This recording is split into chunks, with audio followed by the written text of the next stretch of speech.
The Indian constitution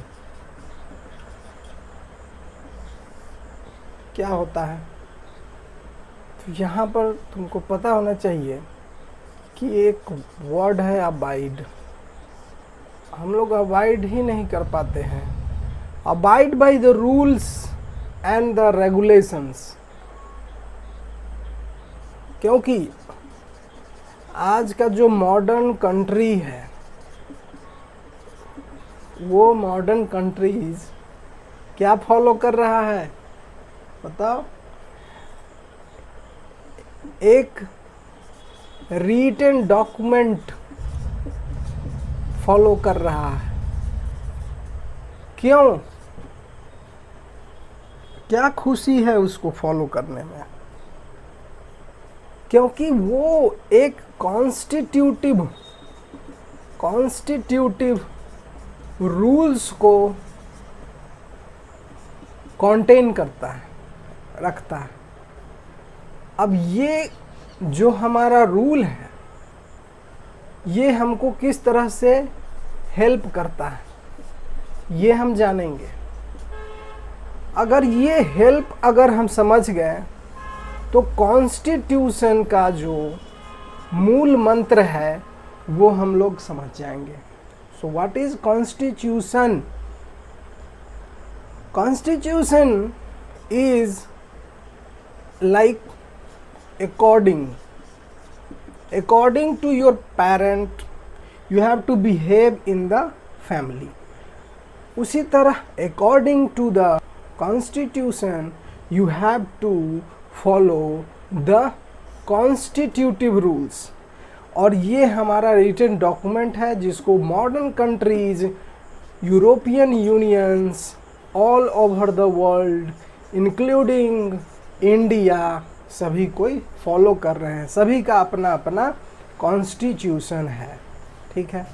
क्योंकि constitution बन गया तो हमारा इसमें हेल्प क्या होगा कि अगर मान लो फुटबॉल का गेम है, हेल्प इस तरह से हमको कॉन्स्टिट्यूशन करेगा। अगर फुटबॉल के गेम में क्या होता है, ये फुटबॉल है हमारा, इसको अगर हम लोग ये मान लो हाथ है, हाथ से पकड़ लिए तो वो क्या डिक्लेयर किया जाएगा रेफरी के द्वारा कि यह फाउल हो गया।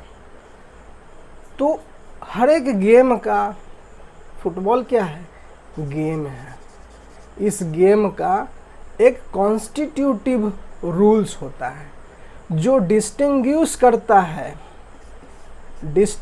करता है कि किस तरह से हम लोग क्रिकेट से अलग हैं। क्रिकेट, फुटबॉल, ठीक है। इसमें अगर बॉल को हम लोग हाथ से पकड़ लिए तो वह बैटर फॉल करार दिया जाएगा।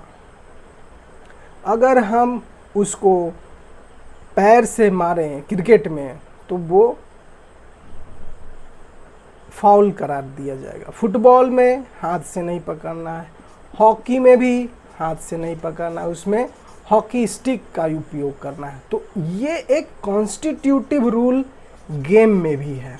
कॉन्स्टिट्यूटिव रूल क्या है, गेम में भी है, जो रूल्स को फॉलो करता है, जो हमको एक गेम से दूसरे गेम का डिफरेंस हमको बताता है।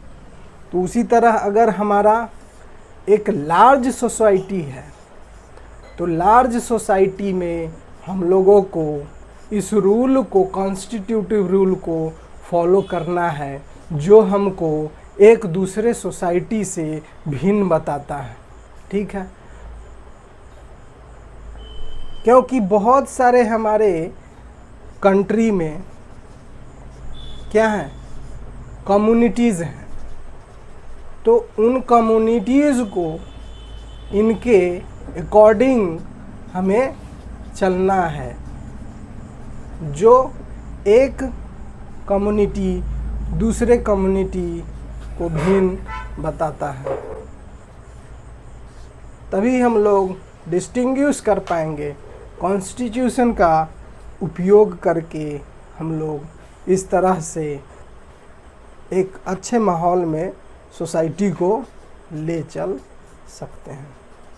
ठीक है, अब लार्ज सोसाइटी कह दिया तो इसका मतलब क्या हुआ कि ये तो किसी कंट्री में ही होगा, कंट्री लाइक इंडिया। इससे बड़ा कोई देश है क्या? महादेश है।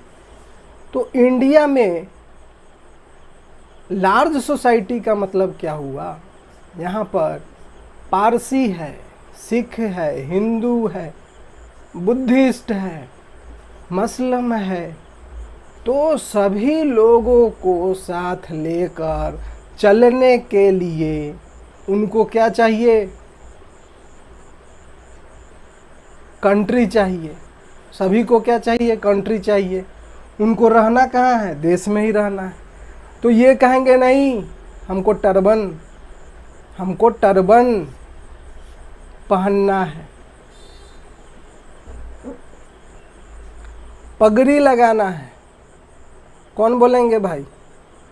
ये बोलेंगे सिख। ठीक है,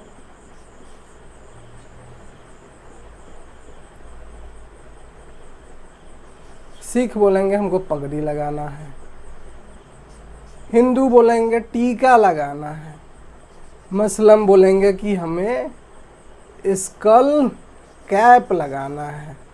ठीक है, तो सभी का अपना अपना जब रूल बन गया तो ये कंट्री का क्या हो गया? कंट्री का सत्यानाश हो गया। सब अपने मन से नहीं कर सकते हैं। तो रूल जब रिटेन किया गया तो वो सभी का कंसेंसस, ये बहुत बड़ा एक चीज, सभी का उसमें उपयोग बताया गया कि किस तरह से सभी कम्युनिटीज जो लार्ज सोसाइटी में है उन सभी का किस तरह से यहाँ पर राय विचार लेकर तभी इस रिटन डॉक्यूमेंट को तैयार किया गया। अगर हम अपने मन से ये कॉन्स्टिट्यूटिव रूल बना दिए तब तो वो किसी तरह से एक रूल को फॉलो नहीं करता है और वह कभी भी डेमोक्रेसी को नहीं डिफाइन करता है। डेमोक्रेसी वही है जहाँ पर कंसेंसस है, दैट इज डेमोक्रेसी। ठीक है, अब कंसेंसस इतना बड़ा चीज है तो उसमें गलती तो होगा ही, क्योंकि वहाँ पर यूएस भी है कंसेंसस। तो इसलिए हमेशा हम लोगों को कॉन्स्टिट्यूशन किस तरह से, इंडियन कॉन्स्टिट्यूशन उपयोग में आया, किस तरह से रिटन डॉक्यूमेंट बना, यह एक बाइबल की तरह है।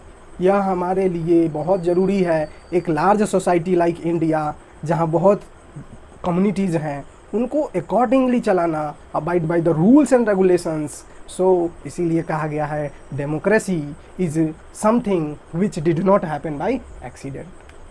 तो किस तरह से यह डिस्टिंग्विश करने में हम लोगों को मदद करता है। नहीं तो सब अपने मन से क्रिकेट में वो बॉल उठाता बैटर और ऊपर उछालकर बाउंड्री के बाहर फेंक देता, बोलता कि 6 रन मुझे चाहिए। नहीं, if you want 6 you have to hit it by bat. Footballer ball लेकर दौड़ कर जाता, गोलकीपर को छकाकर हाथ से बास्केटबॉल की तरफ फेंक देता, तो वो गोल डिक्लेयर नहीं किया जा सकता। वो एक नियम के विरुद्ध है। हर एक गेम का अपना नियम है, हर एक नियम को फॉलो करके ही उस गेम के स्पिरिट को जिंदा रखा जा सकता है। नहीं तो गेम वो होगा ही नहीं, वो सिर्फ एक इंडिविजुअल पावर, टायरनी और मेजॉरिटी का बोलबाला हो जाएगा। तो इस तरह से जब राजतंत्र का माहौल एक तरह से बन जाएगा, नहीं छक्का मैं बॉल को बाउंड्री के बाहर फेंक कर ही लूँगा, हाथ से, वो भी बैट से नहीं। राजतंत्र इज लाइक दैट। लोकतंत्र यू हैव DRS। अगर गलती थोड़ा सा भी है, now we can verify it by digital method. ठीक है। रिव्यू सिस्टम आपको दिया गया, नहीं अगर आप सही हैं तो आप बाहर नहीं जाएंगे, आप खेल सकते हैं। तो नियम को और भी ज़्यादा सुदृढ़ किया गया। That is the use of constitution where you can not play a fall